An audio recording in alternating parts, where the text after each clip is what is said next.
We're making good progress, but we're not there yet. The goal of our operation is to dismantle Hamas's military machine and to dismantle in parallel its political structure in Gaza that allows it to rule the Gaza Strip.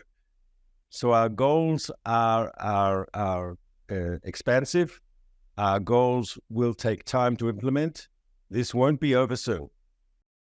For some of our critics, whatever we do will be insufficient. But let's just go through what has been done. For over 3 weeks now, we've been urging the people of northern Gaza to move out of the areas in northern Gaza where we expected, and there is today, heavy fighting. We didn't want to see civilians caught up in the crossfire, and therefore we were urging them to relocate south for the duration of the conflict. They have done so in their hundreds of thousands. Over 800,000 have moved south, and that's good. Get them out of harm's way. We don't want to see them caught up in the crossfire between the Israeli Defense Forces and the Hamas terrorists. Hamas, on the other hand, has been saying the opposite. They've been saying, don't go, stay, become martyrs for our crazy cause. They've also not just done that in words, but they've put up physical roadblocks and at gunpoint prevented people from fleeing. That just shows the difference, I think, between Israel and Hamas on these issues. It's almost as if Israel cares much more about the fate of Gaza civilians than does Hamas, who's willing to have them all die. You know, in normal countries like Britain, Israel, the job of the military is to protect the civilians. Hamas inverts that. For Hamas, the job of the civilians is to protect their terrorist machine, and they do so ruthlessly. In the last few days, when the fighting has become very intensive in Gaza City, we've nonetheless allowed a humanitarian corridor to allow people who want to leave to leave. And you saw the pictures, I'm sure, from yesterday, where we saw people leaving the city. It's actually interesting that there are still people there who want to leave, who couldn't leave. And I think maybe that's a part of the success of our operation, that we are destroying Hamas's political control. And as a result, people who maybe were prevented from leaving in the past are now leaving today. That's a good thing. Hamas still has control. I mean, you'll notice that in all the interviews given by people in Gaza, not one will criticize Hamas. And that's because, of course, Gaza is not a democracy. Gaza is run by an authoritarian, ruthless terrorist group. And we saw what sort of barbarity it can mete out on October 7th when they butchered our people. So the people of Gaza know the brutality that Hamas is capable of, and they're very careful. I mean, I haven't seen a single interview of someone in Gaza, and a lot of people have been interviewed, and none of them will mention Hamas or criticize Hamas. It's the same with the pictures coming out of Gaza. They have the ability to control the message, because a Gazan photographer who takes a picture that's not to Hamas's liking will face retribution. But I think as this goes on, we'll see Hamas's control over the population diminish until it ends, and that'll be a good thing. I mean, ultimately, Hamas has been ruling the Gaza Strip for 16 years, and what have they got to show for it? What have the people of Gaza got from them? Poverty, bloodshed, pain, suffering. I mean, Hamas's road is literally a dead end. And when this is over and Hamas is eliminated and there's a new leadership in the Gaza Strip, I mean, obviously that's good for my country. My people in southern Israel will no longer have to live in fear of terrorists crossing the border in the middle of the night and butchering their children. But the people of Gaza will ultimately maybe have a hope for a better future, because they'll have a government that will maybe, hopefully, worry about their well-being more than Hamas does. We just recently revised the number of dead Israelis from the October 7th attack, because you're always getting new information. And these things, of course, are fluid. As you learn something more, you find out this person was taken hostage and not killed, and so forth and so on. We still have in Israel a large amount of bodies that remain unidentified because they were burned so badly. We had to call in archaeologists to help us identify some of these people. Terrible, terrible sights. But in Gaza, there are no such qualms. The Hamas-controlled, as you said correctly, the Hamas-controlled Ministry of Health puts out its numbers, and they have no problem about, they're very sure of their numbers. They want you to believe their numbers, and it's clear that they have an interest to exaggerate, and they have an interest to only talk about civilians, that have you believe that amongst the number of casualties in Gaza, they're all civilians.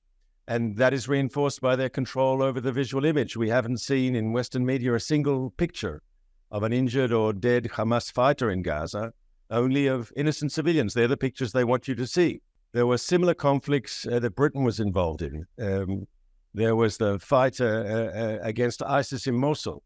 There was also the fight in Fallujah. Similar in that you had a terrorist group. In the Iraqi case, it was ISIS, but a terrorist group that had taken control of a built-up urban area.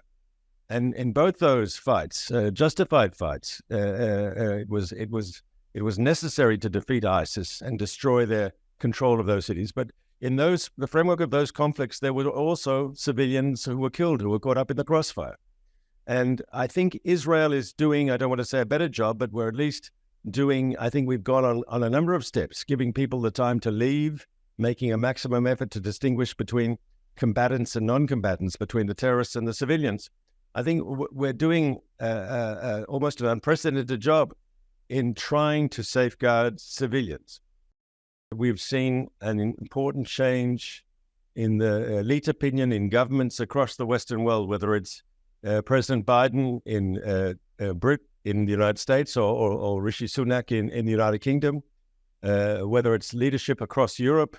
We've seen people endorse what we're saying, which is that Hamas must be dismantled, that we cannot have this terror enclave on our southern border, that Israel will and must, has a duty to defend its people, an obligation to protect its people, and to act against this terrible terrorist organization. I want to stress something. There were a story today in the New York Times. The Hamas people talk about their desire for permanent war against Israel. The deputy leader of Hamas said a few days ago to a Lebanese television station, he said that they would do October 7th again and again and again. There's no ceasefire with these people. These people are ruthless, brutal killers. And just as there wasn't a ceasefire with Al-Qaeda or with ISIS, there can't be a ceasefire with Hamas. There's no substitute for victory, and I am sure victory will come.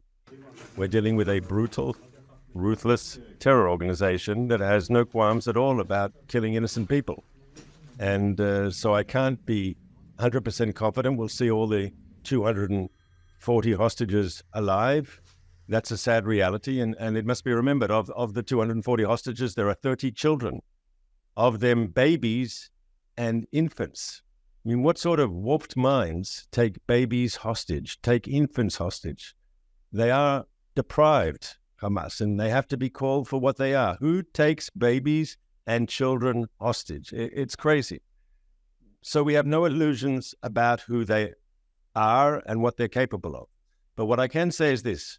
We believe that by beefing up the pressure on Hamas, by ratcheting up the pain that they are receiving, that's the best way to get our people out. Because Hamas aren't suddenly going to become humanitarians and release the hostages. But Hamas, if they understand that they're under massive pressure, and that massive pressure is only getting worse, then we could well see movement on the hostage issue. So I have no doubt that there is hardship in Gaza. War is always hard. And people have left their homes to avoid the fighting, and they're in temporary conditions, and it's not easy. But we've been working with the international community to create a zone, a safe zone in the southern Gaza Strip, not far from the coast.